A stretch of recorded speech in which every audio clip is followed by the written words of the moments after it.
మొన్న రీసెంట్గా కేటీఆర్ ఖమ్మం భూదాన్ బాధితుల దగ్గరకు వచ్చి ఏదో మిమ్మల్ని కాపాడేస్తా, మిమ్మల్ని పొడి చేస్తా అని ఏదో మాటలు మాట్లాడి, అంతకంటే ముందు ఈయన భాగవతం ఏందో మనం చూడాలి కదా. ఈ వీడియో చూడండి. చాలా మంది ఏం చేస్తారు అధ్యక్ష, ముందే మమ్మల్ని మీరు హౌస్ నెంబర్ ఏంటని తిరుగుతారు, జిహెచ్ఎంసీ ఆఫీస్ చుట్టూ, లేదా వాటర్ కనెక్షన్ ఏంటని తిరుగుతారు.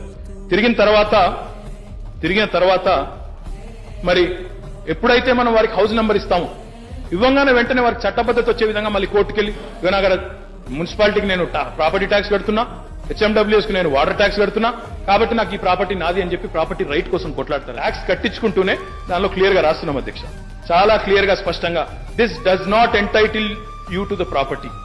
ఇది కట్టినంత మాత్రాన నీ ప్రాపర్టీ నీకు వచ్చినట్టు కాదు. ఇక్కడ కేటీఆర్ ఈయన హయాంలో ఈయన హోదాలో ఉన్నప్పుడు మాట్లాడిన మాటలు ఇవి, ఇప్పుడు ఈయన హోదాలో లేనప్పుడు వచ్చి మాట్లాడుతున్న మాటలు దొంగ మాటలు ఇవి. చూడండి, ఇక్కడ వీళ్ళందరూ దొంగలే. ఎక్కువ శాతం రాజకీయ నాయకులందరూ దొంగలే ఉంటారు. ఈ దొంగల మధ్య మోసపోతుంది మాత్రం సామాన్య ప్రజలే. కాబట్టి నేను మళ్ళీ చెప్తున్నా, ఎవరో డబ్బులు ఇచ్చాడు, ఎవరో ఏదో ఇచ్చాడని మోసపోకండి. ఓటు వేసేటప్పుడు ఆలోచించి ఎవరికి ఓటు వేయాలో ఆలోచించి ఓటు వేయండి.